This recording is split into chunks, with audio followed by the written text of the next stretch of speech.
Welcome to another haunting story. Today we are uncovering a tale of an orphan, a young boy named Simon, who dared to venture into the unknown. But before that, consider subscribing to our channel. We bring you daily chilling stories. Now let's proceed to the video. The orphanage stood alone in the highlands, its stone walls old and weathered, worn down by years of harsh mountain winds. It had always been a place of whispers, where the silence of the cold night was broken only by the howling winds and the distant calls of wolves. Perched at the edge of a dense forest, the building overlooked a jagged cliffside, giving it a haunting beauty that many found unsettling. The children who lived there were orphans, abandoned or forgotten, sent to this place far from the world, tucked away in the mountain's shadow. The staff, mostly stern women and men with faces lined by years of hardship, tended to the children with little warmth. The orphanage's atmosphere had always been cold and indifferent, but lately, it had grown darker, as if a shadow had fallen over the place. Strange things began happening.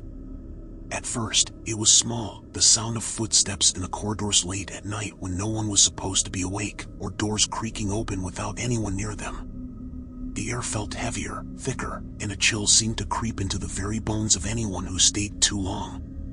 But the worst part was that the children began to disappear. It started with one, a boy named Peter. He was older than most, known for his rebellious nature and constant sneaking around. One evening, after dinner, he was gone. At first, the staff thought he had simply run away, but as the days passed with no sign of him, a deeper fear settled in. Then another child vanished. A younger girl this time, soft-spoken and timid. One night, she went to bed, and by morning, her bed was empty, her belongings untouched. The staff searched the forest, scouring the woods for any trace of her, but it was as if she had been swallowed by the earth. The remaining children were terrified.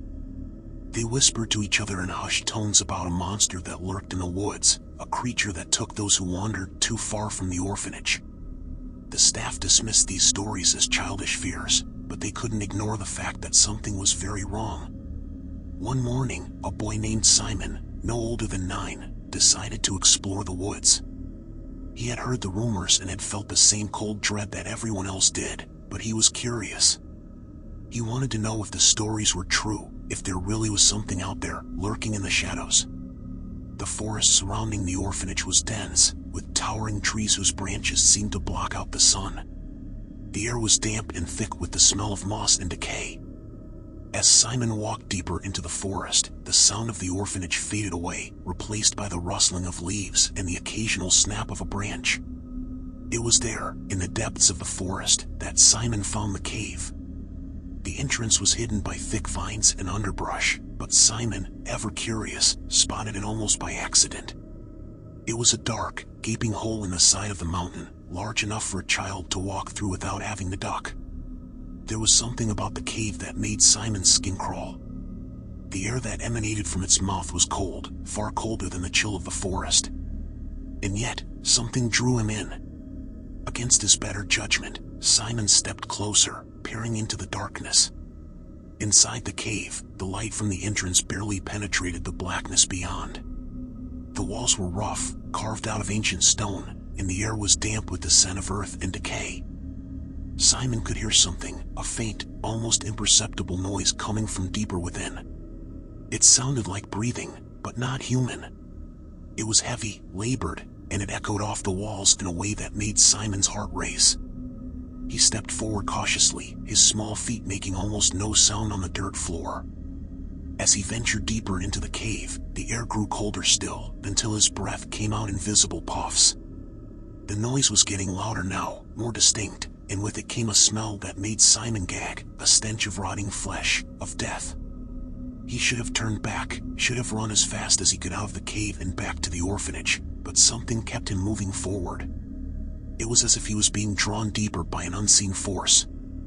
And then he saw it. The cave opened up into a larger chamber, dimly lit by some unseen source of light. In the center of the room was a pile of something that made Simon's blood turn to ice. It was a pile of bodies. The missing children. They were pale, lifeless, their small forms twisted and broken as if they had been dropped there carelessly. But they weren't alone. Standing over the pile was a creature, a thing that Simon had never seen before, and yet, in his heart, he knew it was the monster from the stories. It was tall, impossibly thin, with skin that clung to its bones like old parchment.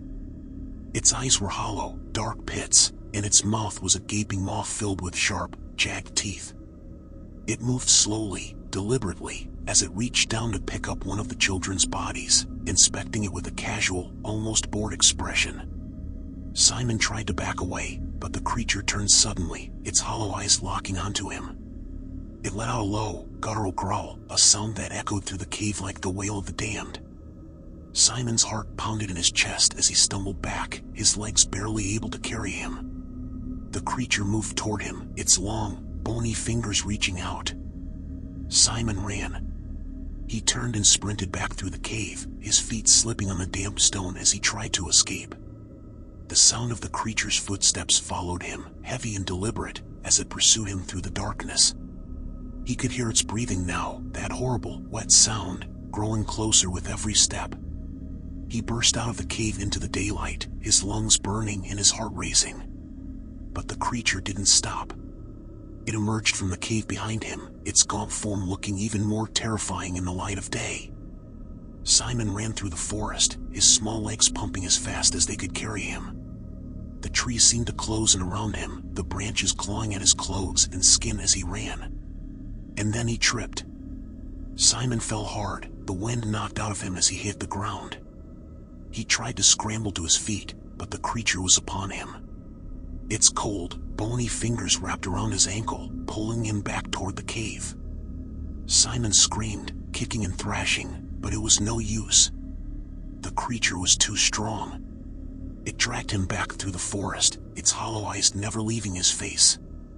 As Simon was pulled back into the darkness of the cave, he knew there was no escape. The last thing he saw before the darkness swallowed him was the pile of bodies, waiting for him to join them. If you enjoyed the story, make sure to hit the like button. Also, please consider subscribing to our channel and hitting the bell, so we can keep bringing everyday new chilling stories. See you on my next Whisper.